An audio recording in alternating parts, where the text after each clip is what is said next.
आज इस वीडियो में हम मेरा के पद पाठ के अंतर्गत कवयत्री एवं कविता परिचय पढ़ेंगे। सबसे पहले मीराबाई का जीवन परिचय। मीराबाई का जन्म 1498 में मारवाड़ रियासत के कुड़की गांव में हुआ। मीराबाई का देहांत सन 1546 में हुआ माना जाता है। मीराबाई के विवाह की अगर बात करें तो मीराबाई का विवाह 12 वर्ष की आयु में चित्तौड़ के राणा सांगा के पुत्र कुंवर भोजराज के साथ हुआ। शादी के 7-8 वर्ष बाद ही इनके पति का देहांत हो गया। इनके मन में बचपन से ही कृष्ण भक्ति की भावना जन्म ले चुकी थी, इसलिए वे कृष्ण को अपना आराध्य और पति मानती रही। तो यहां हम देखते हैं कि मारवाड़ रियासत के कुड़की गांव में जन्म लेने वाली मीराबाई का विवाह मात्र 12 वर्ष की आयु में चित्तौड़ के राणा सांगा के पुत्र कुंवर भोजराज से होता है और मात्र विवाह के 7-8 वर्ष बाद ही इनके पति का देहांत हो जाता है।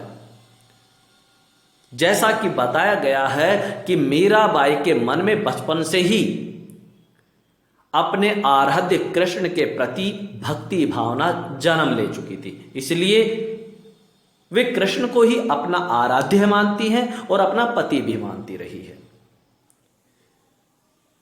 भक्तिकालीन कवियों की तरह मीरा ने भी देश में दूर दूर तक यात्राएं की।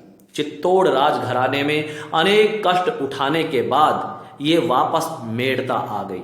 यहां से उन्होंने कृष्ण की लीला भूमि वृंदावन की यात्रा की। तो जैसा कि हम देखते हैं कि जैसे कबीरदास है या दूसरे भक्त कवि हैं, उन्होंने देश के अलग अलग कोनों में यात्रा करते हुए अनुभव पर आधारित ज्ञान प्राप्त किया या संत संगति में रहे, वैसे ही मीराबाई भी देश में दूर दूर तक यात्राएं करती रही और साधु संतों की संगति में रहते हुए अपने आराध्य कृष्ण की भक्ति में लीन रही। और जब चित्तौड़ राजघराने में इनके पति के देहांत के बाद इनको अनेक कष्ट उठाने पड़े, तो ये वापस मेड़ता आ जाती हैं और मेड़ता से ये अपने आराध्य कृष्ण की लीला भूमि वृंदावन चली जाती हैं। जीवन के अंतिम दिनों में वे द्वारिका चली गई। माना जाता है कि वहीं रणछोड़ दास जी की मंदिर की मूर्ति में वे समाहित हो गई। ऐसा माना जाता है कि जब वे द्वारिका जाती हैं और वहां रणछोड़ दास जी का जो मंदिर है, बहुत लोकप्रिय मंदिर है, कहते हैं कि एक बार अपने आराध्य भगवान कृष्ण की आराधना में, उनकी भक्ति में लीन होकर मीराबाई नृत्य कर रही थी कि नृत्य करते करते ही वे वहां मंदिर में स्थित मूर्ति में समाहित हो जाती हैं। यदि हम मीराबाई की भक्ति भावना की बात करें तो मीरा सगुण धारा की महत्वपूर्ण भक्त कवयित्री थी, लेकिन निर्गुण भक्ति का प्रभाव भी मिलता है। यह हल्का सा परिचय हम भक्ति काल के दौरान चलने वाली सगुण धारा और निर्गुण भक्ति धारा के बारे में बताते हैं। सूरदास और तुलसीदास दोनों सगुण भक्ति धारा के महत्वपूर्ण कवि हैं। सगुण भक्ति धारा के कवि अपने आराध्य के अवतार में विश्वास करते हैं। उनका मानना है कि उनके प्रभु इस संसार में पापों का नाश करने के लिए जन्म लेते हैं, अवतार लेते हैं। जबकि निर्गुण धारा के भक्त कवियों का मानना होता है कि ईश्वर इस सृष्टि के कण कण में निवास करता है, सभी प्राणियों के हृदय में निवास करता है। वह कभी कोई अवतार नहीं लेता, वह कोई जन्म नहीं लेता, उसका रूप रंग आकार वर्णन करने योग्य नहीं, क्योंकि वो अगोचर है, उसको किसी ने देखा नहीं। वो परम पिता परमेश्वर विशेषताओं से परे है। इसलिए निर्गुण भक्त कवि केवल नाम स्मरण को महत्व देते हैं और भक्ति काल के अंतर्गत मीराबाई यूं तो सगुण धारा की भक्त कवयित्री कहलाती हैं, किंतु यदि इनके पदों को देखें तो उसमें निर्गुण भक्ति के प्रभाव भी देखे जा सकते हैं। मीराबाई के गुरु का नाम संत कवि रैदास था और इस प्रकार संत कवि रैदास को इनका गुरु माना जाता है। इनकी प्रमुख रचनाओं की यदि बात करें तो मीरा ने मुख्यतः स्फुट पदों की रचना की। ये पद मीराबाई की पदावली के नाम से संकलित है। दूसरी रचना नरसी जीरो माहिरो है। जैसा कि चित्र में दो पुस्तकों का नाम लिखा हुआ है, दिखाया है। मीराबाई की एक तो पदावली और दूसरी है नरसी जीरो माहिरो।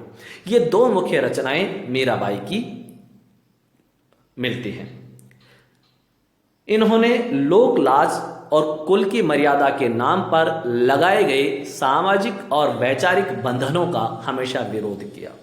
इन्होंने पर्दा प्रथा का पालन नहीं किया तथा मंदिर में सार्वजनिक रूप से नाचने गाने में कभी हिचक महसूस नहीं की। मीरा सत्संग को ज्ञान प्राप्ति का माध्यम मानती थी और ज्ञान को मुक्ति का साधन। निंदा से वे कभी विचलित नहीं हुई। वे उस युग के रूढ़िग्रस्त समाज में स्त्री मुक्ति की आवाज बनकर उभरी। तो यहां हम देखते हैं कि मीराबाई ने अपने जीवन में सांसारिक लोक लाज या अपने कुल की मर्यादा के नाम पर लगाए जाने वाले जो भी सामाजिक और वैचारिक बंधन थे, उन बंधनों का मीराबाई ने सदैव विरोध किया। इन्होंने समाज में प्रचलित पर्दा प्रथा का पालन नहीं किया, बल्कि मंदिरों में सार्वजनिक रूप से नाचने गाने में इनको कभी हिचक महसूस नहीं की। इन्होंने कभी इसमें कोई लाज का अनुभव नहीं किया, क्योंकि ये अपने आराध्य कृष्ण की भक्ति में लीन होकर नृत्य करती हुई मग्न रहती थी। और कहते कि ये सत्संग में बड़ी आस्था रखती थी। सज्जन लोगों की संगति, सत्संग में रहकर ज्ञान प्राप्त करना और ज्ञान प्राप्ति के बाद मुक्ति का मार्ग ढूंढना, ये मीराबाई विश्वास करती थी। यानी उनका मानना था कि सत्संग के द्वारा ज्ञान प्राप्त किया जा सकता है और ज्ञान प्राप्त करके ही हम मुक्ति का साधन खोज सकते हैं। इस प्रकार का आचरण करते हुए मंदिरों में खुलकर नाचने गाते हुए भक्ति भाव से ओतप्रोत होकर नृत्य करते हुए मीरा ने कभी भी समाज द्वारा की जाने वाली निंदा की परवाह नहीं की। समाज उनकी निंदा करता रहा और मीराबाई बिना किसी की परवाह के अपने आराध्य के भजनों में लीन रहती थी। और इस रूढ़िग्रस्त समाज में स्त्री मुक्ति, स्त्री स्वतंत्रता की आवाज बनकर मीराबाई उभरती हैं। मीराबाई की काव्य की अगर बात करें तो मीरा की कविता में प्रेम की गंभीर अभिव्यंजना है। यानी कि प्रेम तत्व मीराबाई के कविताओं में, उनके पदों में प्रमुखता से अभिव्यक्त हुआ है। उसमें विरह की वेदना है और मिलन का उल्लास भी। यदि उनके पदों को देखें तो अपने आराध्य से मिलन की वेदना, विरह की वेदना और उनके मिलने का जो उल्लास है, जो प्रसन्नता है, वो उनके काव्य में सहज ही देखने को मिलती है। मीराबाई की कविता में सादगी है, सरलता है। इन्होंने मुक्तक गेय पदों की रचना की है। उनके पद लोक व शास्त्रीय संगीत दोनों क्षेत्रों में आज भी लोकप्रिय हैं। इनकी भाषा मूलतः राजस्थानी है तथा कहीं कहीं ब्रज भाषा का प्रभाव देखने को मिलता है। कृष्ण प्रेम की दीवानी मीरा पर सूफियों के प्रभाव को भी देखा जा सकता है। सूफी काव्यधारा भक्ति काल की एक अन्य काव्यधारा है और इन सूफी कवियों की काव्यधारा का प्रभाव भी मीरा के काव्य पर देखा जा सकता है। तो यहां हमने देखा कि मीराबाई के काव्य में प्रेम तत्व की अधिकता है। उनके काव्य में विरह की वेदना और मिलन का उल्लास, प्रसन्नता सब है। सादगी, सरलता है। मुक्तक गेय पदों में इन्होंने रचना लिखी है और राजस्थानी और कहीं कहीं ब्रज भाषा के शब्दों को इनके काव्य में देखा जा सकता है। प्रस्तुत पाठ में मीरा के 2 पद संकलित हैं। पहला पद है, मेरे तो गिरधर गोपाल दूसरो ना कोई।